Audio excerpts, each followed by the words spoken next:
अगला प्रश्न मुंबई से नैना जी के द्वारा पूछा गया है। वे कहते हैं कि सृष्टि के पूर्व में, किसने पूछा? नैना माता जी मुंबई। सृष्टि के आरंभ में जब सब आनंद ही आनंद था तो भगवान ने सृष्टि की रचना क्यों रची और इस दुख भरे संसार को क्यों बनाया?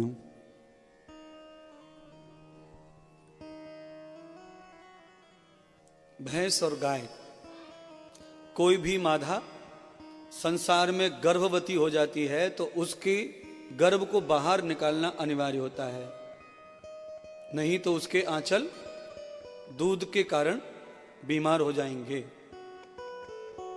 इसीलिए जब प्रलय होता है तो भगवान गर्भवती हो जाते हैं। हिरण्यगर्भः समवर्तताग्रे भूतस्य जाताः पतिरेक आशीत, ये वेद मंत्र कहता है।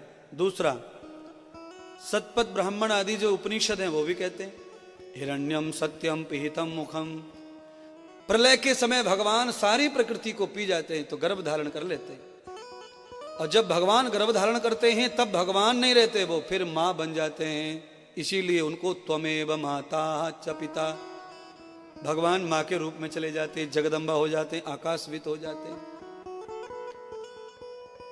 पर भगवान ने गर्भ धारण किया है तो यह सृष्टि का नियम है, इसमें भगवान का भी कोई हस्तक्षेप नहीं है, यह स्वचलित है। गर्भ धारण करना, गर्भ को बाहर करना, गर्भ के समय आंचल में दूध बन जाना, इसको कोई बनाता नहीं है, ये स्वचलित प्रकृति है, ये स्वयं ही बनते हैं और सृष्टि यूं ही चलती रहती है।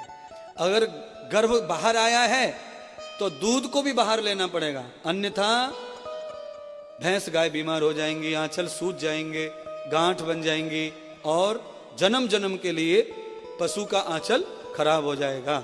इसीलिए सृष्टि खराब ना हो, व्यवस्था खराब ना हो, भगवान का विधान खराब ना हो, इसीलिए आनंद होके भी दुख सुख की सृष्टि परमात्मा को गर्भ से बाहर निकालनी पड़ती है, नहीं तो कर्म फल की जो व्यवस्था है वो भगवान की नष्ट हो जाएगी।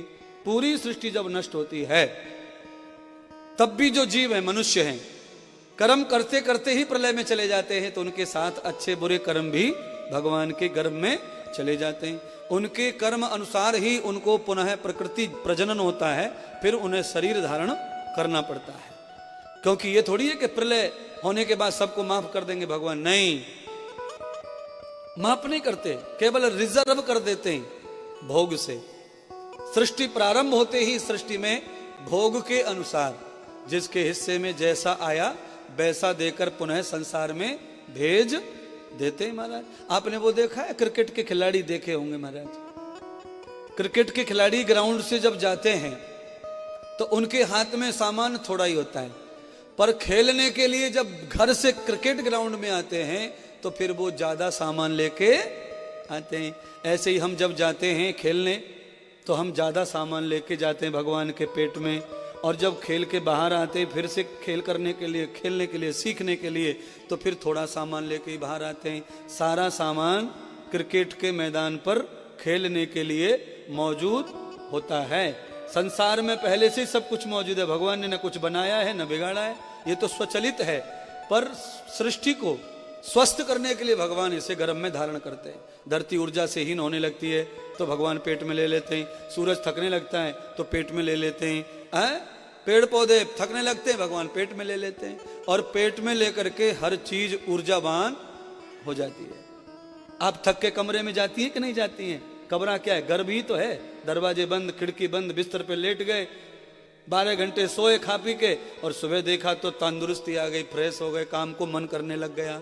ऐसे ही भगवान हमें स्वस्थ करने के लिए अपने गर्भ रूपी पेट में सुलाते हैं, और जब हम तंदुरुस्त हो जाते हैं तो फिर क्रिया करने के लिए संसार में हमें भेज देते हैं। बहुत बहुत धन्यवाद।